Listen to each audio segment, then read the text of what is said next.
Hello, Aquarius. Welcome to Destiny Guided Tarot, and thank you for joining me.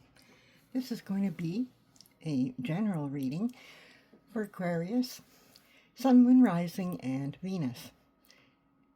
Now, because it's a general reading, it will not fit for everyone. So take what does fit, throw the rest away. If you like, you can also check out your other placements. Sometimes those resonate better. If you're not sure what they are, you can find out for free at Cafe Astrology, and I have linked that below. So let's get started. This is going to be messages, please, for Aquarius, Sun, Moon, Rising, and Venus for January, starting with the first week.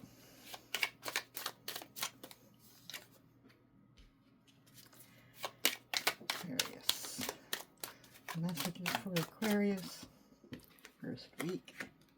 We got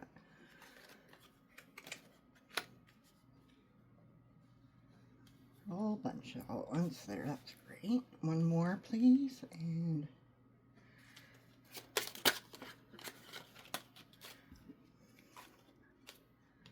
that one ended up right. Okay, so we have our cards, and let's take a look. So, to start with, you find yourself at a moment where you're standing your ground, defending what you believe in. You're pushing back against pressures around you.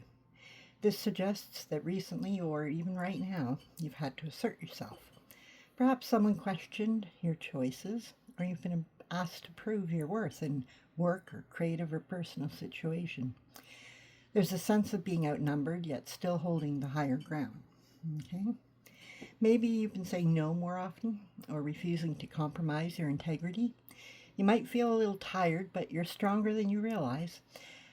As this defensive moment unfolds, you're being guided by something traditional, structured, or deeply rooted in your values. The Hierophant. This card steps in like a wise advisor, encouraging you to lean on what you know to be true.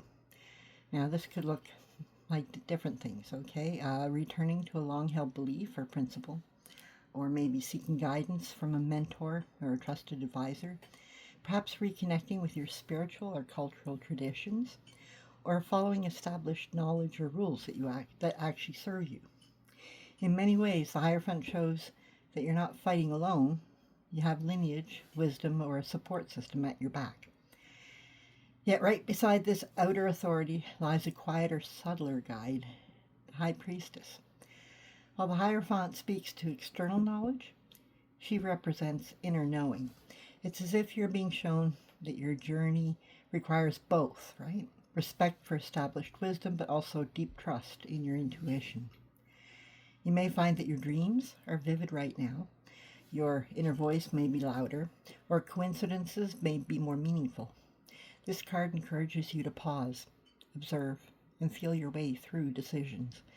For example, you might sense someone's intentions even before they speak, or feel nudged toward a particular choice without knowing why. With this internal and external dual guidance supporting you, you begin looking outward to future possibilities. Okay, that's the Three of Wands. This card marks a turning point. The energy of defense transforms into expansion. Here you're planning, anticipating, and preparing for the next stage. Perhaps you're considering a new job or a business direction.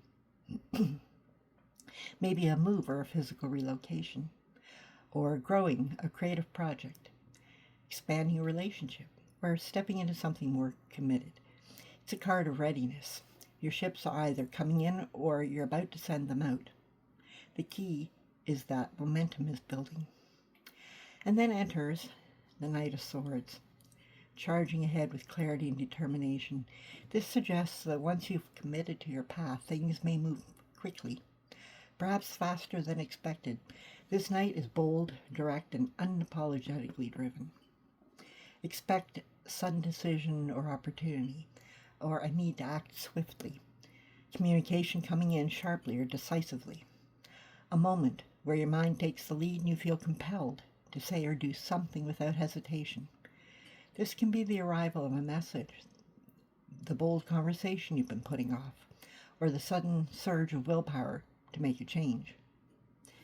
So overall, when you put it all together, you begin this chapter defending your position and rediscovering structures, teachings, or supports that matter to you. At the same time, your intuition is sharpening, giving you private guidance that you can trust. With this inner and outer alignment, you're able to envision what comes next and prepare for the future. And finally, you take decisive action, swift, confident, and mentally clear. So you're navigating from resistance and clarity to readiness and movement. All right. So let's have a look at week 2 for January. Aquarius. So Moon, Rising, and Venus for January 2nd week.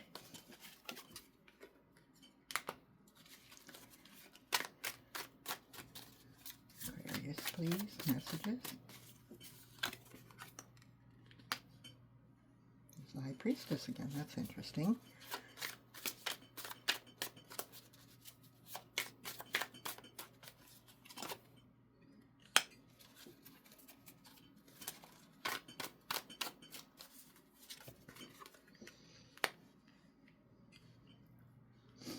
And one more, please.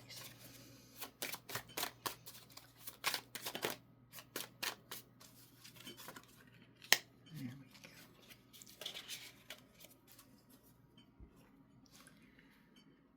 All right, so let's take a look. So in this second week, your journey begins with the Page of Wands, a spark of excitement or curiosity now waking up inside you. This energy feels fresh, like the beginning of an idea, a creative calling, or the desire to explore something new. It may be subtle, like a quiet, what if, that keeps nudging you, or more obvious, like a sudden urge to start a project, reach out to someone, travel, or try something that feels out of character. This page is playful, optimistic, and bold, so there's a sense that you're stepping into something that lights you up, okay? Then comes the High Priestess, reminding you that this new spark isn't random.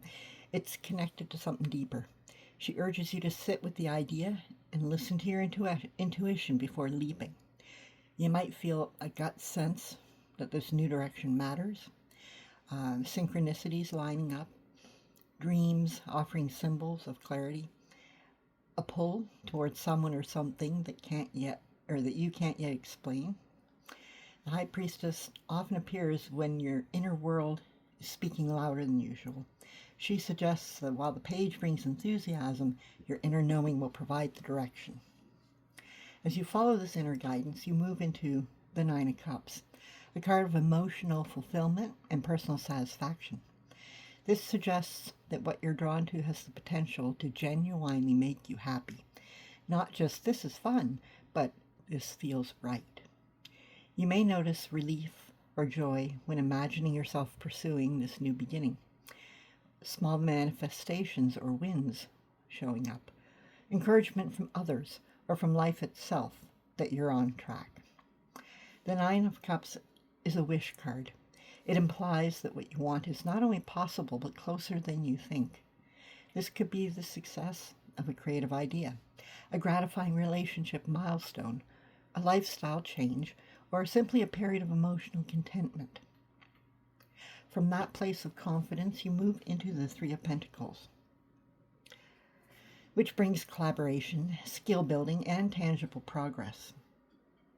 The spark you felt earlier now becomes something that you can actually work on.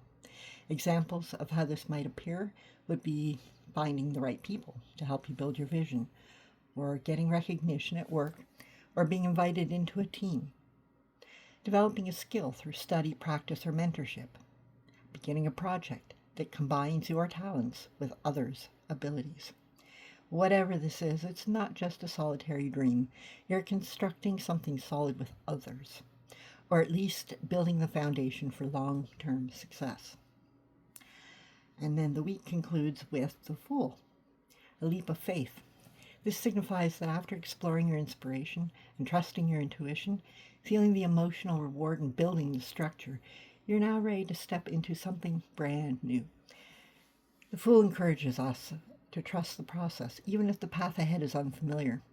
This could look like starting a new job, project, or relationship, moving or traveling, changing routines, or breaking out of old patterns. Taking a chance based on intuition rather than logic. It's a brave, open-hearted beginning. The Fool isn't reckless. The Fool is free. So overall, you have a spark of inspiration that stirs within you. Your intuition deepens the meaning of this new desire. You discover that this path aligns with your emotional wishes. You begin making tangible progress with support and collaboration. And finally, you step into a new chapter with trust and openness. All right, so let's see about the third week. Aquarius, Sun, Moon, Rising, and Venus. Third week of January. Messages, please.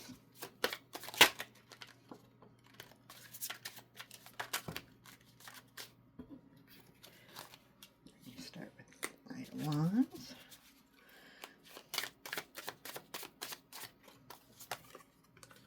The Hermit.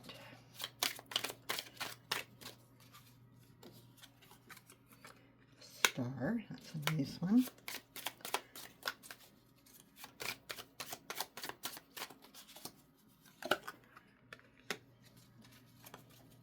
Seven of Pentacles. And one more, please. There we are. The Magician. All right. So let's take a look what we have.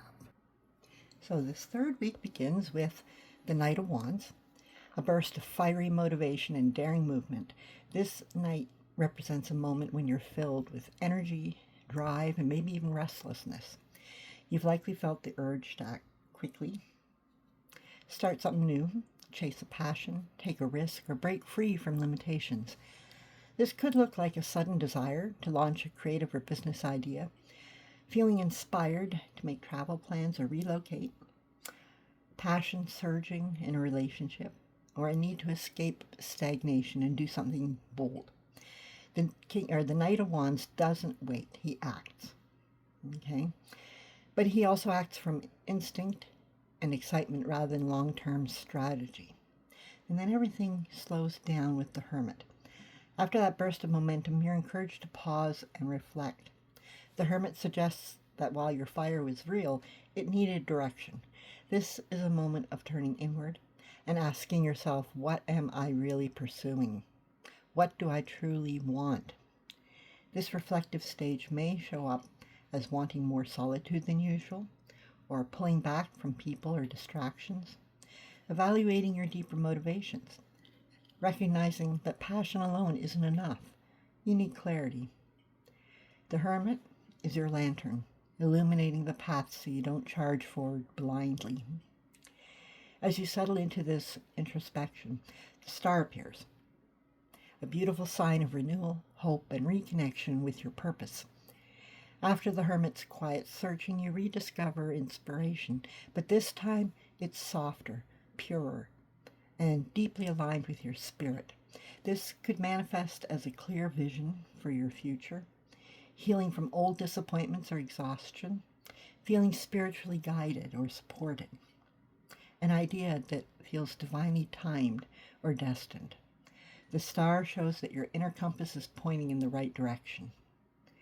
With this hope and clarity, you move into the Seven of Pentacles, a card of patience, cultivation, and long-term growth. Instead of rushing, as the Knight of Wands might, you begin to invest your energy wisely. You plant seeds and tend to them. This may show up as slowly building a business or a creative project, putting in consistent effort toward a goal, taking deliberate steps toward financial stability, or nurturing a relationship rather than forcing it forward. You're learning the art of timing, trusting that slow progress is still progress. The journey comes to a powerful conclusion with the Magician, the card of manifestation and focused intention. With your passion refined by the introspection, guided by hope and grounded in patient effort, you now have everything you need to create your reality. The magician suggests that you're ready to do the thing you've been envisioning. Your skills, mindset, and resources are aligned. Opportunities may appear because you're prepared to use them. A moment of initiation, presentations, launches, declarations, or commitments. Where the Knight of Wands began with wildfire, the magician ends with mastery. So overall, you start with enthusiasm and raw passion. You withdraw to understand your deeper purpose. You find renewed hope and spiritual alignment. You commit to steady, meaningful progress. And finally, you step into your power as a creator, manifester, and initiator. All right, let's see what the final week is showing us here. These cards are a little big. I have to do them sideways, so they take me a little longer to shuffle. But they are beautiful. Stone King. All right. And another one, please. Sword Maiden.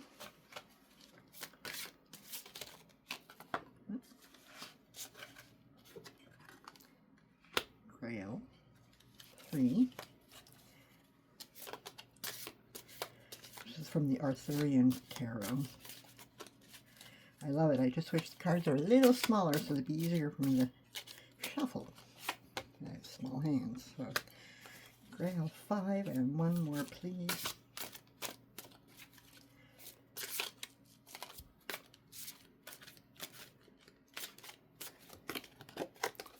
And finally we have Grail Queen. Okay. So let's take a look here. All right, so the story begins with the Stone King. Stones are pentacles. A figure of stability, grounded authority, and a tangible mastery. This energy suggests you're coming from a place where you've been focused on building something solid, remember, from the week before. Financial security, a reliable routine, a stable home, or a sense of personal control. Perhaps you've been the dependable one in your relationships, the practical thinker in your family, or the one who keeps everything running. This might look like managing responsibilities for others, prioritizing long-term security over short-term desires, taking on a leadership or caretaker role, being the calm center during others' chaos. The Stone King indicates that you've done well in creating a strong foundation, but it also hints that sometimes this stability can become a shield or even a burden. And then comes the Sword Maiden, bringing a shift in tone. She is youthful, sharp, curious, and unafraid to question everything. She cuts through static energy with truth and clarity. She suggests that recently you've had a realization or a sudden insight, a difficult but necessary conversation, a desire to speak honestly or challenge a situation, or maybe a message or piece of information that shook things awake.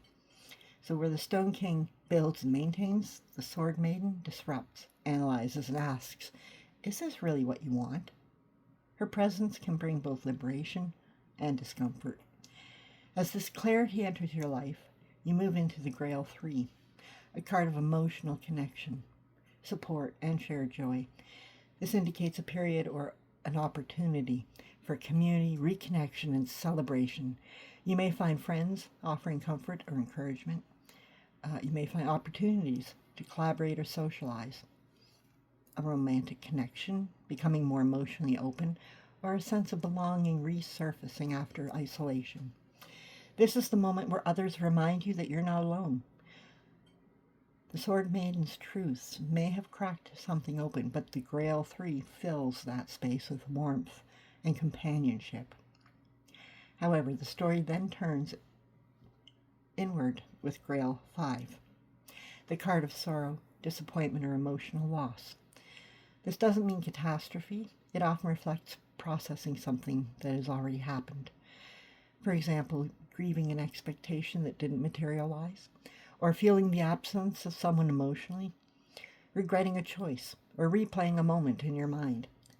realizing that something old must be released.